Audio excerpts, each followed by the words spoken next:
Hi, I'm Mandy Lemiak, and I'm a research scientist working with Dr. Sarah McMillan on the water chemistry portion of the St. Marys River Watershed Initiative project at Purdue University.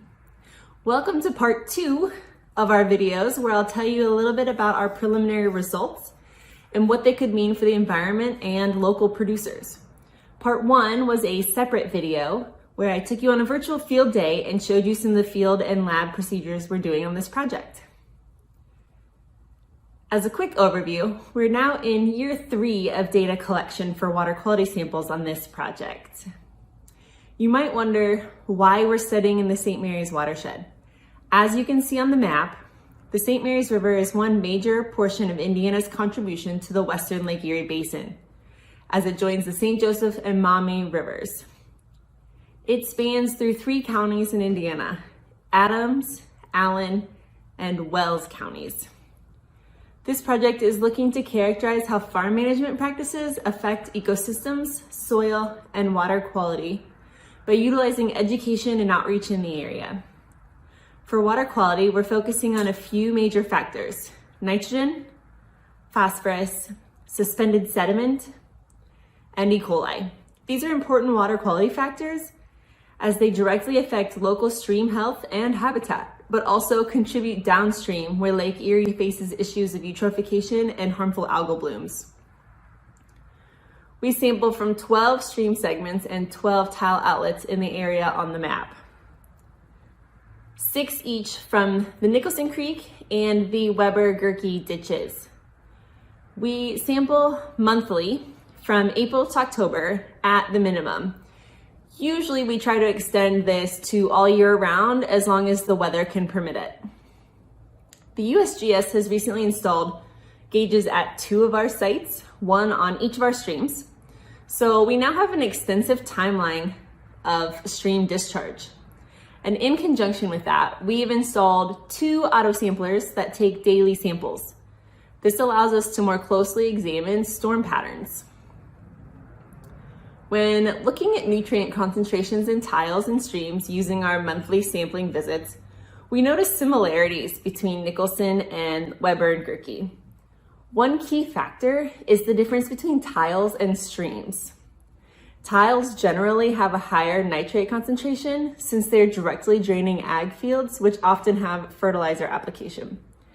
But they have lower phosphorus concentrations.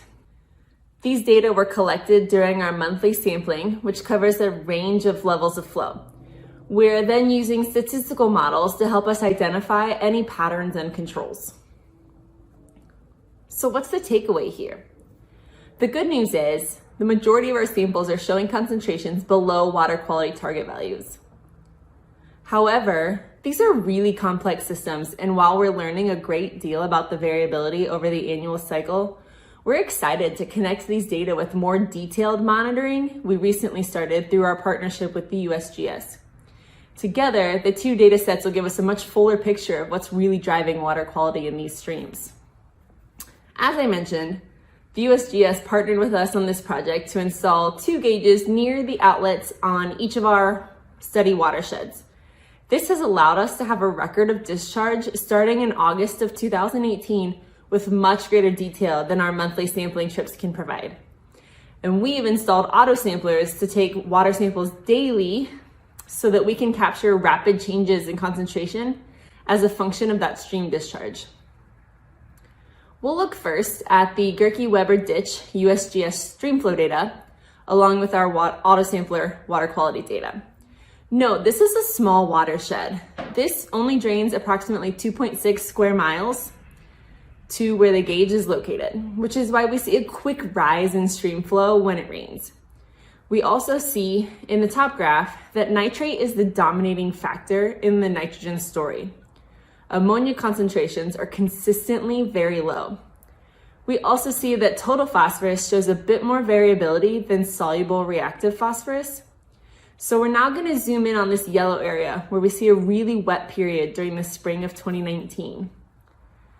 This spring had a number of large and medium-sized storms in just over a month's time. So to zoom even further in and look at some nutrient data we collected at the same time, we see that there's a nitrate pulse that's happening at the very beginning of the storm. as an initial flush, but then is slowly diluted a bit after the flushing is done. Because the rain is continuing and more water is continuously flowing from the watershed, the concentrations decrease after this initial pool is flushed out. We generally think of this nitrate as being held loosely in the unsaturated soils above the tiles. This could be from fertilizer or manure that's applied. As organic components, such as crop residue, manure, as those decompose, the microbes convert ammonia to nitrate and it becomes less sticky. When it rains, water infiltrates into the ground and sends this pool of easily movable nitrate to the stream. Phosphorus, however, behaves a bit differently. We first see a dilution of phosphorus with the initial amount of water, and then it begins to increase and continues to increase with each compounding storm. This pattern suggests that P is more tightly held in soil than nitrate and becomes more of a slow leak rather than a quick flush. Now, switching to look at Nicholson Creek, which has a much larger drainage area of about 13 square miles, we again see the nitrogen portion dominated by nitrate, with spikes in concentration during storm events. Because of the way that nitrate builds up in the soil from the actions of soil microbes, the long dry periods between storms can result in even larger pools in the soil. So we're going to focus on this highlighted time period with some smaller storms following a dry period to see how this plays out in our study watershed. We're going to look more closely at these first two storms that hit following 3 months of a really dry period and very low discharge. So nitrate concentrations are indeed higher than we would have expected during this time, during these smaller storms. And this is similar to what other systems also show following such a long dry period. There's a lot of variability in the total phosphorus, but these storms seem to show a similar pattern as the wet period with a slightly delayed peak. So here's some final summary points.